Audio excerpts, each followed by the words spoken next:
It's like watching a clock that is slightly broken. I've thought about this moment so many times in my life. And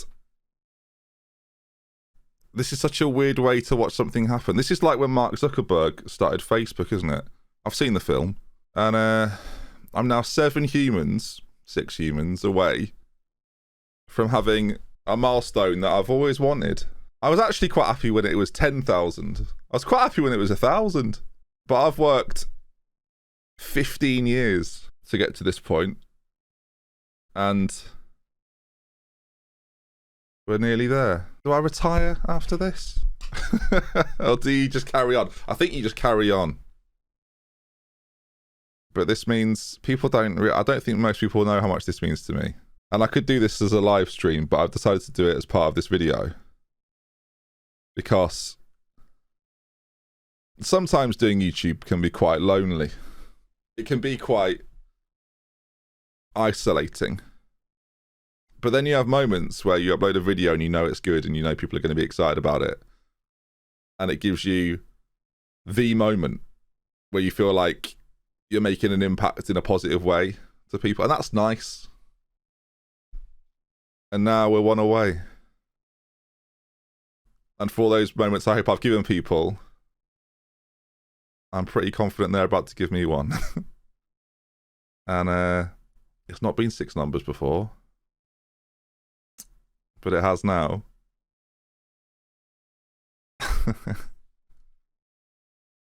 That's yeah, that's cool. That's really cool. Thank you, everybody. You cheeky, who was that? 100,000 YouTube subscribers.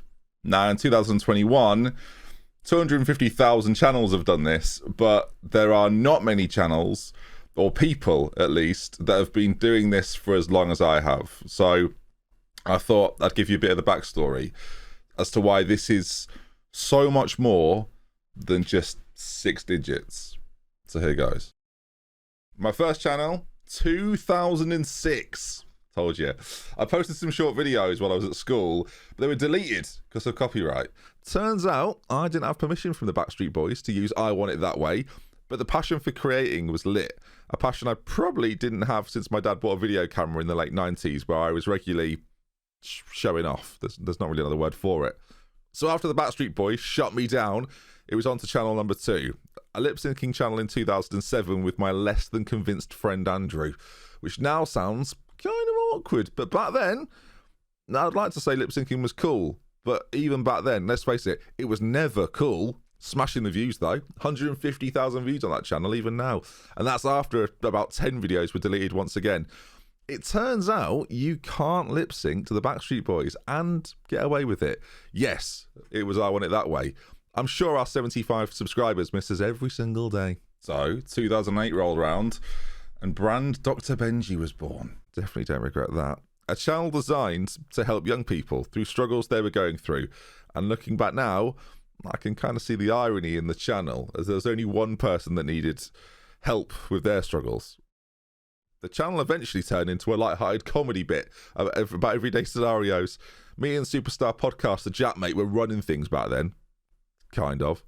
From 2007 though, my life had got a little more complicated. Like I started to lose sight of what was always the done thing. GCSEs, A-levels, university. That was just the path, right? We were told at school, you either go down that path or you be a failure. You let yourself down. Not the best advice. At school, I was relatively shy. Like, I was confident around friends, but in speaking and listening tasks, or, you know, talking in front of a whole classroom full of kids your own age, I was ill that day. I was always ill that day. I was there to play sport and do home economics. They were the two things that kept me there.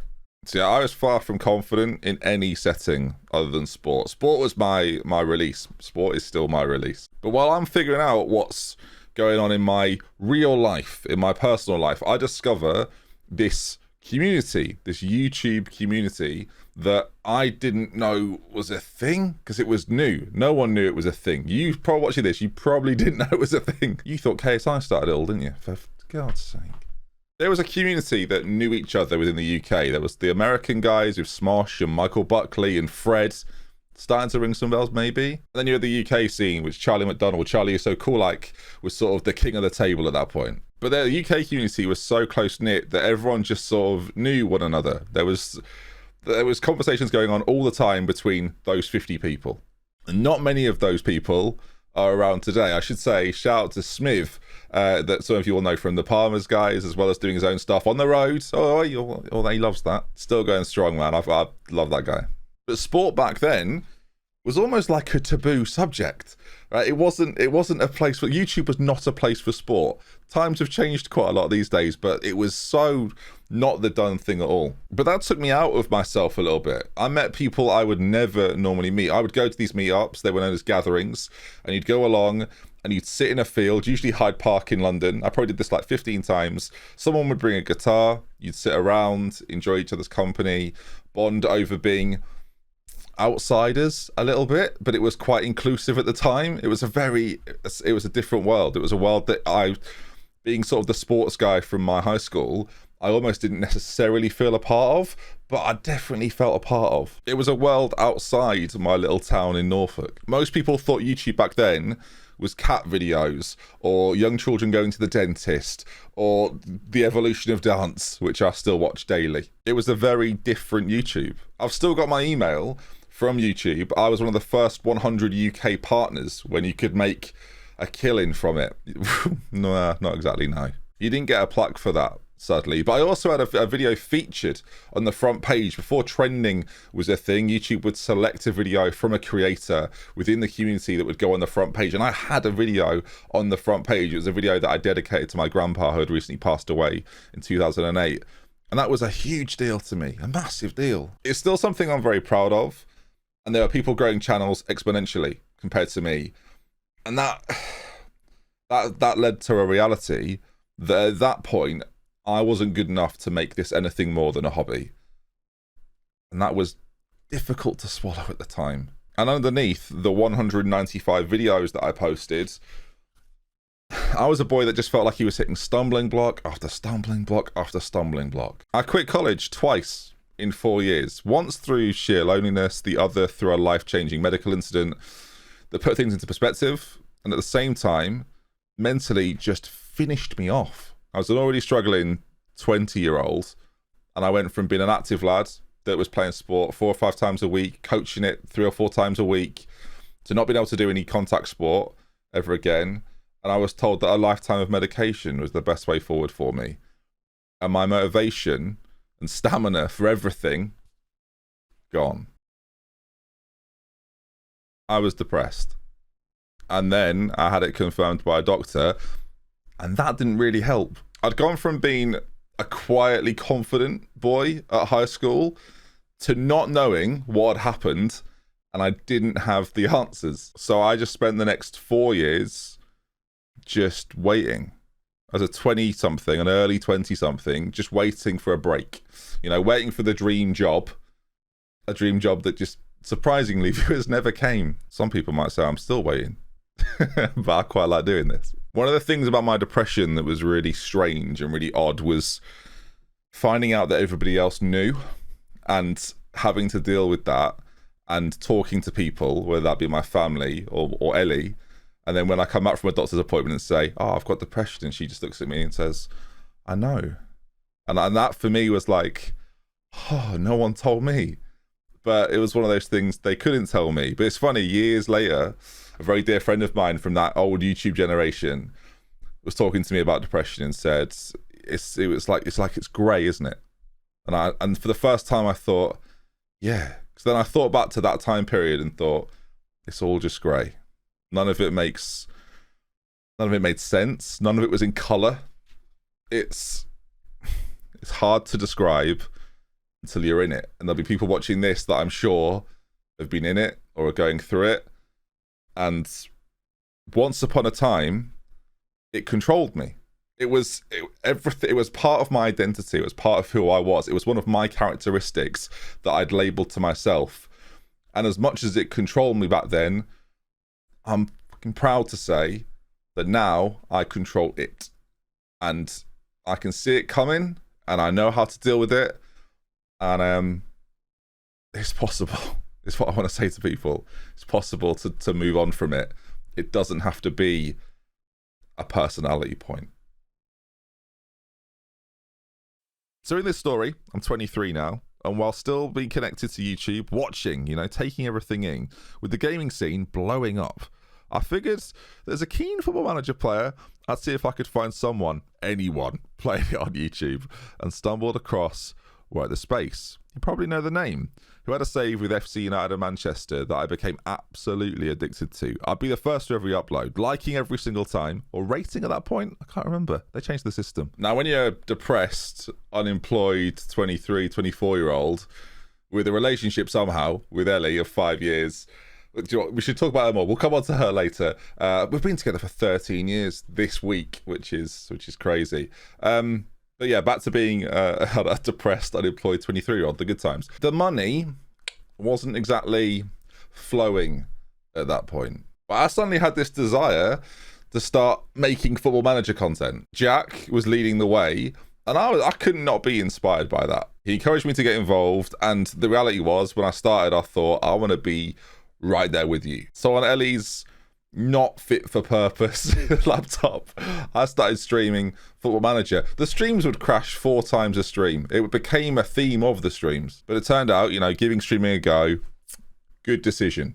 And you know what? People were keen, and I connected with them, and more importantly for me at the time, I think they connected with me. And a Real Oviedo save that kind of started it all still gets brought up every once in a while. Havine on gender, I salute you, my friend. You were crucial. In 2014, went on a family holiday to France, and I've got this distinct memory of being sat on a couple of sun lounges with my dad, a couple of lads, loving it, a couple of J2Os probably at that point, and we were discussing me giving YouTube another go, and the failures I'd had with channels before didn't exactly give my dad a great deal of confidence going into any future projects. And actually, my relationship with my dad specifically became quite fractious. I was a pretty angry, very sad 23-year-old who had grown to be bigger than him, and I wasn't a nice person to be around. I'd lost my way. My mum and dad are the sweetest, most considerate people in the world, and I was a problem. I had parents that expected me to achieve things because they knew I was capable, but ultimately were more focused on me being happy. And I hadn't been happy for ages at this point, and that was a problem. And they didn't have the answers, and neither did I. So between us, fractious was the word I used before. It was fractious. But I explained to them that if I was going to give this a real go, and I'd been streaming for 5 months at this point, so they had an idea of what I was doing, I'm going to need a computer that is capable of doing this to take it seriously. And for some reason, and I still can't believe they did this really. I had parents that said that Sky Sports was a luxury that I didn't need. Things like this, right? Freeview boxes were the thing for me back then. And they went, well, we'll lend you the money. So it was £560, and I remember it so vividly. I went out, bought all the parts for my computer, got home, built it badly, and then within 3 months, I paid them back. And at that point, I think they thought, there might be something to this. Although I do remember one story which you'll enjoy. I remember running an Ethernet cable from the living room downstairs, we had the box next to the TV downstairs. I ran it through the living room, through the hallway, up the stairs, across the landing, into my bedroom, into the back of my computer, so I had a stable connection for everything. And as I was doing it, my mum went, well, how long is that going to be there? What's going on? And I, as if I was part of some coming of age film, just went, until I'm a success. I should probably go and move the cable now. It's been 5 years. I've moved out 5 years ago, so I should probably sort that out. I still can't really believe it now. They backed me, and we were off. First things first, this channel was born, Norwich Save, Canary Island. Do you remember it? What do you mean you don't remember it? But I started with a plan. This wasn't all by accident. I'd spent years watching gaming content, right? And I'd spent a couple of years watching Jack dominate this scene. And I thought what Jack was doing was great. I just knew that with what I had done previously, I could do something different. So I came with a plan, and I wanted to change how Football Manager content was made and how it was viewed. And I knew I couldn't do that overnight. Like, there had to be a process to it all. But I was motivated for the first time in nearly a decade to make something happen. And as my motivation grew, and this 8-year period of feeling horrendous, suddenly that feeling started to just slowly fade away and continues to fade away today. This became my out. It was my escape, and the lucky thing for me was that people were watching, they were commenting, they were viewing it, and they were sharing it. And they started to just believe in what I was doing. I could sit here and say, oh, making Football Manager content on like a full-time basis back then was a risk. But when you got nothing to lose, you got nothing to risk. But I became my own boss, my own motivation, and realized that if I want to give me and Ellie the life we just talked about all the time, it was something that's like, I wish we could do this, I want to do this. And the whole time talking about it with her, I knew that I was the problem. She was working full time, and we still lived at my parents' house, and I was holding us back. So I had to work hard. And the underlying thought to all of this was, one day I'm going to be a YouTuber, right? 2006 me had this vision of one day I could do this, and this could be my thing. Many of the people that I'd met that first time around had become partners through the partner program, and were doing it full time. There was gamers across the world doing it full time.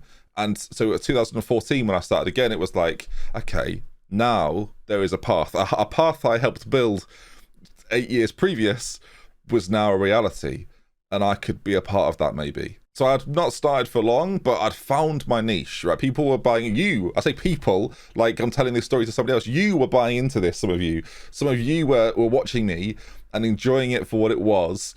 And I was having a ball. I still do. Hopefully you can see that through the videos, doing this and using it as a job, like playing Football Manager, a game I've been playing since I was 10.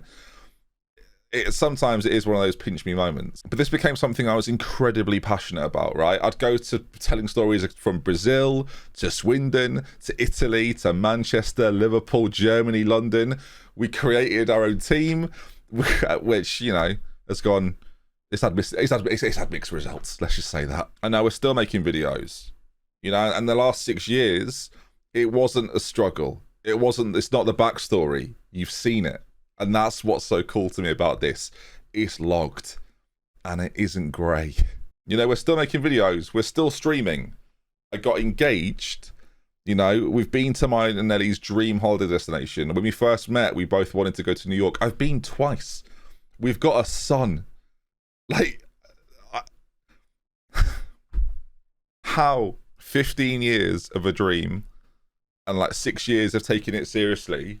Like, as I said before, as I said at the start, not many people have been here on this platform as long as me. And I started it a scared boy. I end it with a fiance, a son. I'm a dad. Like, we've just moved into a house where the three of us can live together for the first time. Like, us three. And I'm so proud. I said at the start, I said to myself at the start of the video, don't cry in this video. No one wants to see you cry in the video. I'm just getting emotional. I couldn't do it without the support of you lot and my friends that, if you're watching this, you know exactly who you are. So I won't rattle off a name, like 50 names. Some from 2006, some from 2008, 2010, 12, 14, 16 to now. You know who you are. And I'm so thankful for you for either giving me advice, or for listening, or for telling me I was doing something wrong, or for backing me. Like, thank you for giving me a chance and what has always felt like a second chance at this life. A lot of you have watched the series, but not many of you knew the backstory. You might have known pieces, but you didn't know the whole thing. And I thought this would be a pretty good time. 100,000 subscribers. Completed it, mate. Right, millions miles away, so I hope you enjoyed this.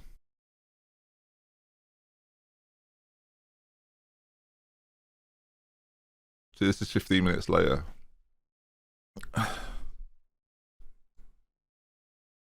I'm proud of myself, man. I worked hard. I worked so hard. And I know it's just a number, but man, you gotta aim for something. Oh, man. It just feels good. It just feels good.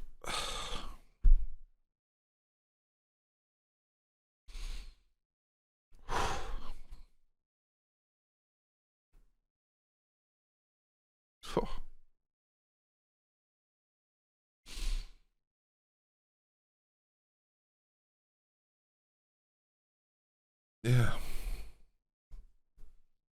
Okay, now we'll do the next video. Well, maybe in 20 minutes.